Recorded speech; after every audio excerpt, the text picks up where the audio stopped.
18 বছর নাকি 6 মাস, 4.5 কোটি নাকি 1.2 কোটি, এবং একই সঙ্গে আরো বেশ কিছু ব্যাপার নিয়ে বাংলাদেশের ক্রীড়াঙ্গনের সবচেয়ে বড় চরিত্র যিনি, বড় মুখ যিনি, সাকিব আল হাসান, তিনি কথা বলেছেন একটা বেসরকারি গণমাধ্যমে একটা লম্বা সাক্ষাৎকার। এবং সেই সাক্ষাৎকারে যতগুলো প্রশ্ন আসলে সাকিব ভক্ত কিংবা ক্রিকেট ভক্ত অথবা ক্রীড়াঙ্গনের মানুষদের মনে ছিল, সেই প্রশ্নগুলো নিয়ে একের পর এক তিনি খোলামেলাভাবে কথা বলেছেন। এবং সেই প্রসঙ্গগুলোই আসলে একটু ব্যাখ্যা করার চেষ্টা, সাকিব কি বলেছেন সেগুলো একটু তুলে ধরার চেষ্টা, সাকিবের আক্ষেপ এবং যুক্তিগুলো আসলে কি কি, সেই জিনিসগুলো নিয়ে আসলে কথা বলতে চাই।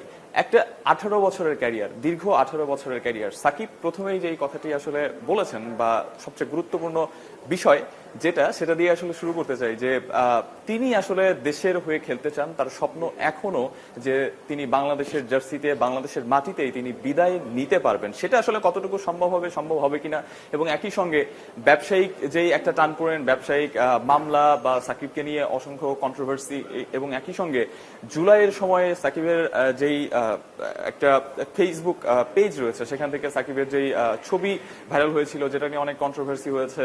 এবং একই সঙ্গে সাকিব আল হাসান আসলে কন্ট্রোভার্সিয়াল হাসান নাকি সাকিব আল হাসান নামটাতে বেশি সন্তুষ্টি বোধ করেন, বেশি তিনি স্বস্তি বোধ করেন, সেই বিষয়গুলো নিয়েও কথা বলেছে। রাজনীতিতে আসার প্রসঙ্গগুলো নিয়েও তিনি কথা বলেছেন। সেই প্রসঙ্গগুলো একটু একটু করে আসলে আমরা কথা বলতে চাইবো। প্রথমেই যদি আসি যে যেই বিষয়টা নিয়ে আসলে সাকিবের বিরুদ্ধে বা সাকিবের বিপক্ষে মতানৈক্য তৈরি হইলো, বিভিন্ন কথা বা কন্ট্রোভার্সি ক্রিয়েট হলো, সেটা হচ্ছে যে জুলাই আন্দোলনের সময় যখন বাংলাদেশের রাজপথে ছাত্ররা মার খাচ্ছে, ছাত্ররা নিহত হচ্ছে, ঠিক সেই সময়টাতে আসলে সাকিবের ফেসবুক পেজে একটা ছবি ভাইরাল হয় যেটাতে তিনি তার পরিবারের সঙ্গে সময় কাটাচ্ছেন। এবং সেখানে তার যেই ক্যাপশনটা ছিল সেটা অনেকটা এরকম ছিল যে তিনি দারুণ সময় কাটাচ্ছেন এবং সেটা তিনি এনজয় করছেন।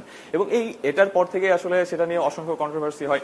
সাকিব এটার পক্ষে বা বিপক্ষে বা তার মতো করে যে যুক্তিটা দিয়েছেন সেটা হচ্ছে তিনি দীর্ঘ সময় ধরে সেই সময়টাতে দেশের বাইরে ছিলেন, তিনি ইউএসএ তে এমএলসি খেলছিলেন, এবং যার কারণে দেশের প্রেক্ষাপটগুলো নিয়ে আসলে তার সেভাবে জানাশোনা ছিল না। পরবর্তীতে যখন এটা নিয়ে তাকে অনেক মানুষ কমেন্ট করা শুরু করে, তাকে মেসেজ দেয়, এবং একই সঙ্গে তার মানে এই ছবির বিপক্ষে অনেকগুলো মতামত চলে আসে, কন্ট্রোভার্সি ক্রিয়েট হওয়ার পরে দেন সাকিব আসলে রিয়েলাইজ করেন যে এই ছবিটা আসলে তখন দেওয়া ঠিক হয়নি। এবং সাকিব যদিও এটা ক্লিয়ার করেছেন যে সেই ছবিটা আসলে তিনি আপলোড করেননি, এটা অনেক আগের প্রি প্ল্যান্ড একটা ছবি যেটা আসলে শিডিউল করা ছিল, পরবর্তীতে সেটা সেদিনে আপলোড হয়েছে। ডিজাইন, এলিগেন্স, বিউটি, সেরা পণ্য সবার জন্য জেভিকো, এরকম একটা ব্যাপার।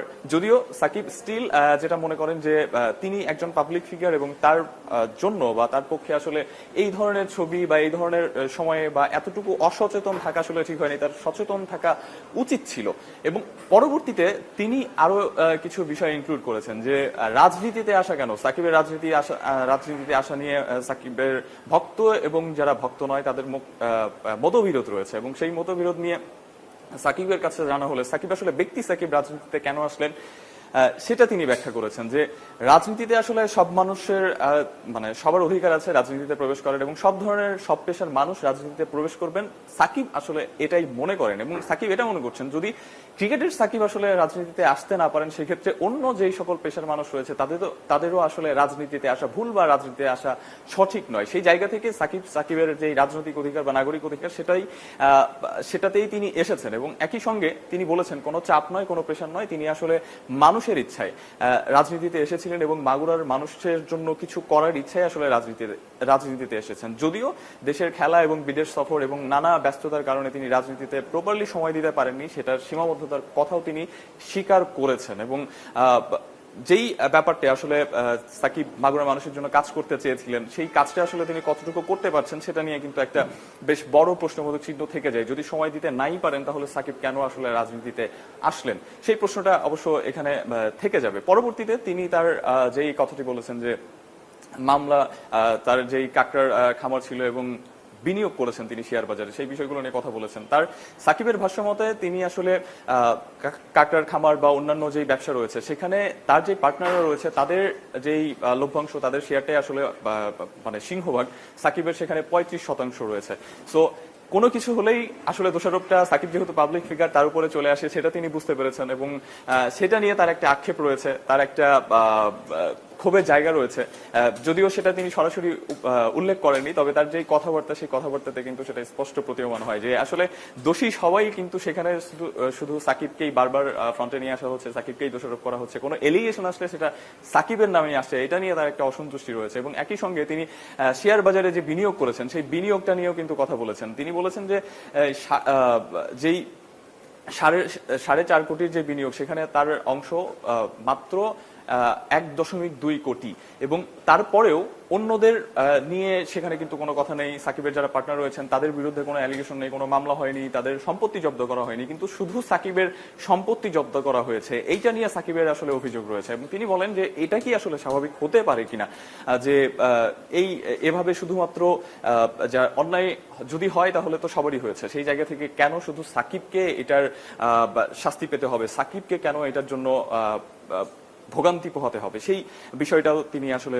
উল্লেখ করেছেন। এবং একই সঙ্গে আরেকটা বিষয় সেটা হচ্ছে যে তিনি বাংলাদেশের হয়ে খেলতে চান কিনা। সর্বশেষ যেই বিষয়টা আছে যে অনেকেই মনে করছেন যে সাকিব আল হাসানের রাজনৈতিক ক্যারিয়ার বা পেছনে যে কন্ট্রোভার্সি সেই সব কন্ট্রোভার্সির কারণে দেশে আসতে না পারা, এর আগে তিনি যখন অক্টোবর নভেম্বরে ভারতের সাথে সিরিজ খেলছিলেন সেই সময় তিনি বলেছেন যে T20 থেকে অবসর বা টেস্ট থেকে অবসর, ওয়ান ডেটা আসলে তিনি খেলতে চেয়েছিলেন এবং দেশের মাটি থেকে আসলে যেটাই হোক তিনি দেশের মাটি থেকে আসলে অবসর নিতে চেয়েছিলেন। সেই জায়গাটাতে তিনি তার ইচ্ছার কথা প্রকাশ করেছেন এবং এরপর থেকেই একটা হিউজ ক্রাউড তৈরি হয় সাকিব আল হাসানের বিপক্ষে যে তিনি দেশে আসতে পারবেন না কারণ তিনি ফ্যাসিবাদী সরকারের সমর্থন করেছেন বা সেই সময় আসলে জুলাই আন্দোলন নিয়ে তিনি খুব একটা মুখ খোলেননি, সেভাবে কিছু বলেননি।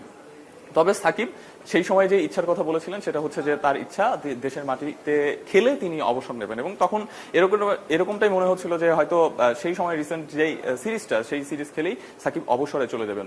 কিন্তু আদতে যেই প্রেক্ষাপটগুলো তৈরি হয়েছিল তখন এন্ট্রি সাকিব এবং যেই সার্কামস্টেন্স ছিল ক্রিকেট অঙ্গনে বা আমি যদি স্পোর্টস অঙ্গনের কথা বলি বা সারা বাংলাদেশে, সেখানে এরকম একটা পক্ষে বিপক্ষে মতামত ছিল সাকিবকে দেশে আসতে দিবে কি দিবে না সেটার বিষয়ে নানান কথাবার্তা হচ্ছিল। এবং সাকিব যেটা মনে করেন সেটা হচ্ছে যে সাকিব এখন আর রাজনৈতিক দলের এমপি না বা সরকারি দলের কোনো এমপি না, রাজনীতির সঙ্গে তার কোনো সম্পৃক্ততা নেই, তিনি কোনো পদ বা পদবি ধারণ করেন না এই মুহূর্তে। সেক্ষেত্রে তার একজন ক্রিকেটার হিসেবে তার বাংলাদেশের হয়ে খেলার অধিকার রয়েছে এবং তিনি মনে করেন যে যদিও সাকিব আসলে যেই জায়গায় আসলে ব্যতিক্রম আমার কাছে মনে হয় যে সবাই যখন মনে করছেন সাকিব আল হাসানের বাংলাদেশের হয়ে ক্যারিয়ার, সেই জায়গাতে সাকিব এখনো স্বপ্ন দেখে যাচ্ছেন যে বাংলাদেশের হয়ে তিনি খেলবেন, যদি সেটা সম্ভব হয় তাহলে হয়তো বা একটি সিরিজ বা দুটি সিরিজ কিংবা এরকম যদি আসলে সুযোগ থাকে তাহলে তিনি একটি বা দুটি বছরের জন্য হয়তো বা প্ল্যান করতে পারেন। এবং সাকিব বারবার মেনশন করেছেন যে বিসিবির সর্বোচ্চ পর্যায়ের কর্মকর্তা থেকে শুরু করে ক্রীড়া মন্ত্রণালয়ের